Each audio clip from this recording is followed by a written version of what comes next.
them look like zebras, but they're actually the only known relatives of giraffes. Stripes on his butt. The horse-looking thing with the stripe on his butt. Did you see it? Looks like a zebra, but he's kind of not a zebra. You need to start saying zebra.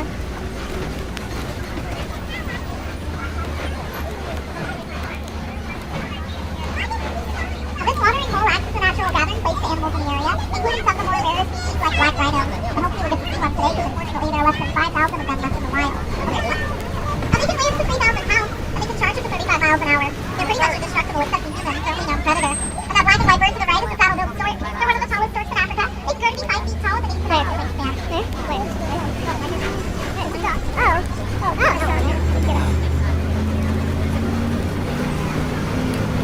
I didn't know she literally went behind us because we were all turned.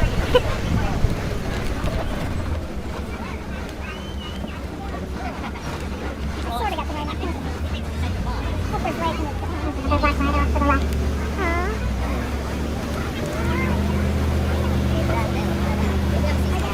Also to the left are possums. They're considered the ghosts of the forest. They're rarely seen. On the left, the stripes look like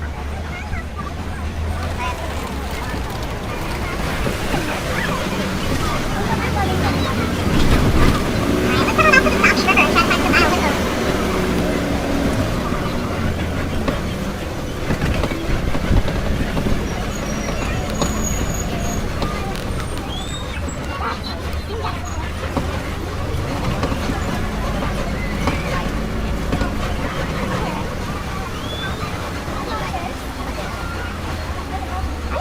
To the left. 16 better ones go up there. A hippopotamus means river horse. They can stay submerged underneath water for up to 8 minutes without taking a single breath. And while they are excellent swimmers, they usually found walking on the bottom of the riverbed. But they gray birds are pink-eyed pelicans. These are named for the pink coloration that appears on their backs during mating. Yes.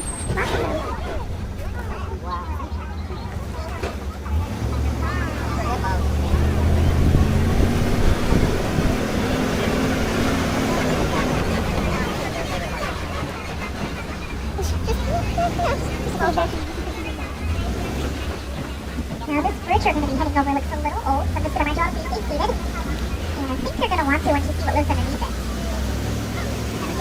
Those are Nile crocodiles. They're very large predators that are capable of overtaking animals much larger than themselves, like zebras and wildebeest. They grow to be 18 to 20 feet long, and their jaws pack a punch of over 2,000 pounds of pressure per square inch. They literally crush the bones of their prey.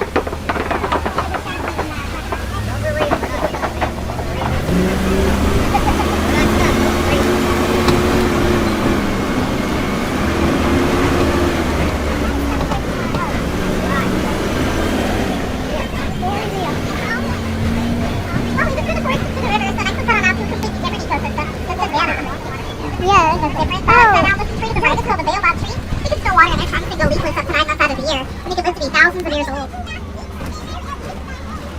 that a real baobab? Is that a real one? Yeah, that's a real one. Wow.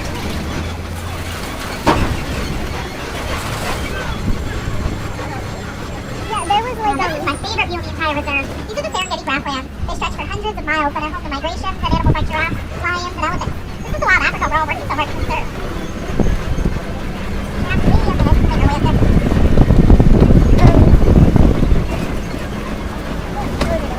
There were like bridges like up higher.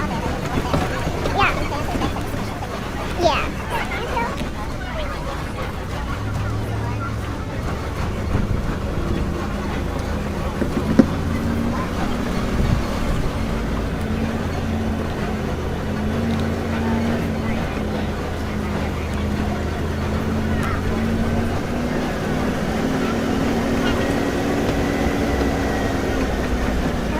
White-bearded wildebeest, also known as Sioux, and used for the low resting sound that they make.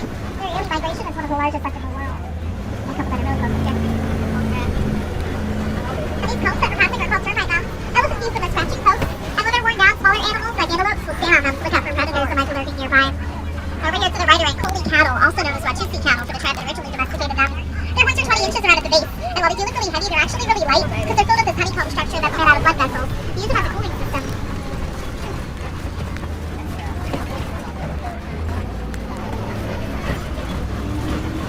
I'll give the viewers seasickness. The light brown antelope up here is a Patterson's antelopes. They can grow to be 6 feet tall at their front shoulder and can weigh 2,000 pounds. They're also capable of jumping 5 to 6 feet straight into the air from a standing position. There's one over here too, Carol. Carol.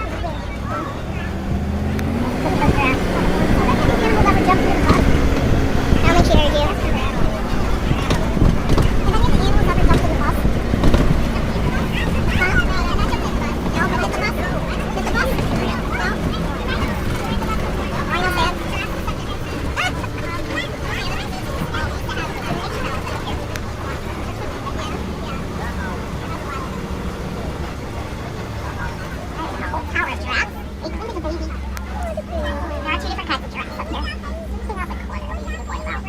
Most of them are Maasai giraffes. They're recognized by their irregular pattern. Their spots are small, dark, and splotchy around the edges. Like this first one you'll see up by the palm tree there. But this next type is the one that's just walking down from the hill now. He's a little bit more wider than the Maasai. That's a reticulated giraffe. They get their name from the Latin word reticulata, meaning net for their net-like pattern. They're also one of the taller giraffes in the species. They can grow to be 20 feet tall. The baby may look small, but he's actually around 6 feet. That's how tall they are when they're born.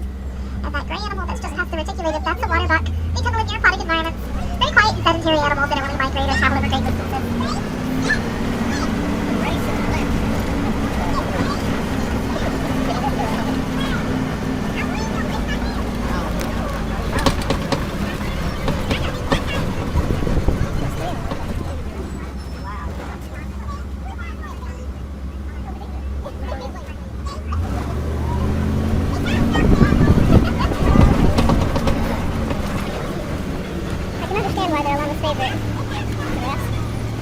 They're very elegant.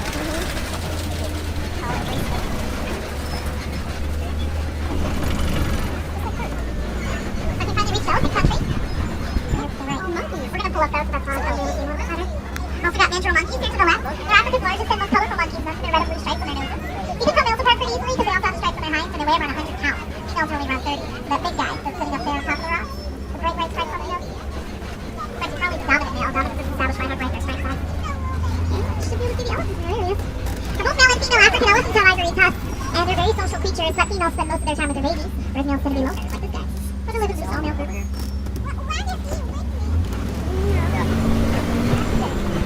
Great, so close. We're gonna have to take a detour. Hopefully we'll find some more at the head. One of the largest threats to elephants are humans. Poachers target them for their tusks. But here at the reserve, we're trying to do some things to help out. You guys can too. You can recycle old cell phones and other electronics, support conservation organizations, or even just educate yourselves and others. Because the more we learn about them, the more we're able to help them out. For instance, scientists on the reserve are studying their communication, so they can figure out exactly how they communicate and what they do to survive.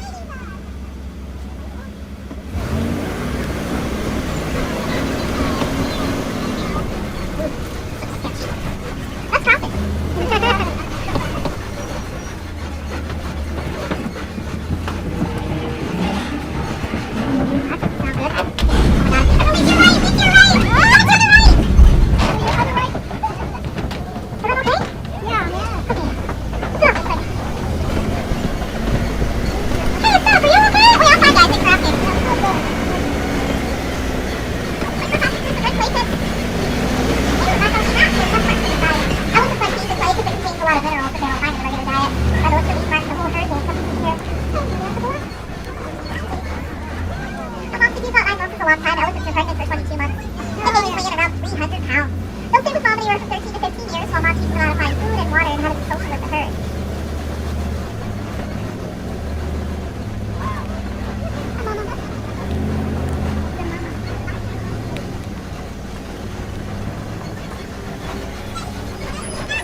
Usually think of the station around here. I'm going to try to get some music going, so I'll find us a good place to stop at the head. Maybe by the time we get over there, it'll be up there.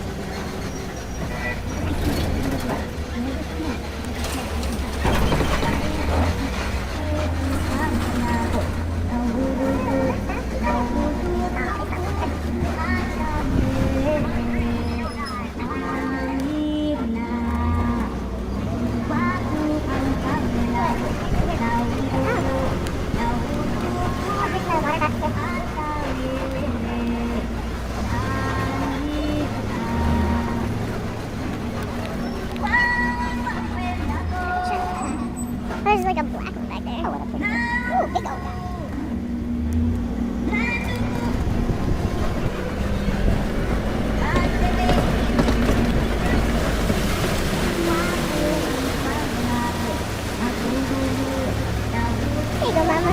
You feel me, no?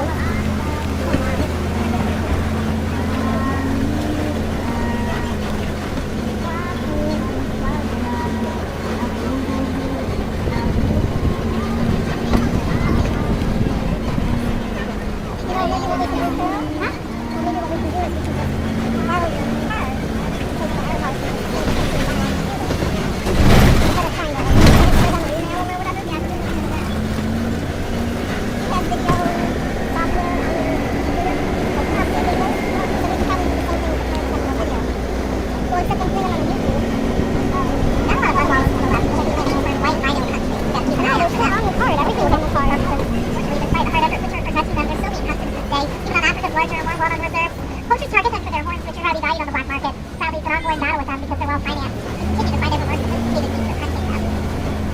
What was that? Well, that used to be a cheetah. Well, that's for white rhino. Oh, white rhino. They can run up to 60 miles an hour, which means they're faster than land mammals, but they're only sprinters, so they can only hold their spear several hundred yards. They do all their hunting during the day, relying on their sight.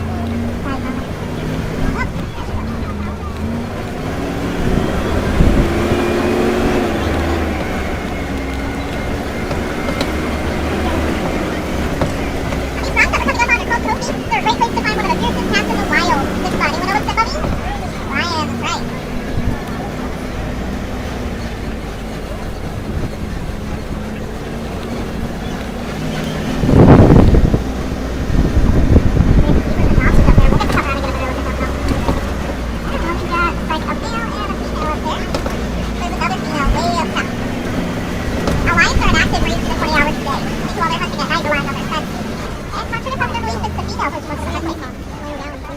Yeah.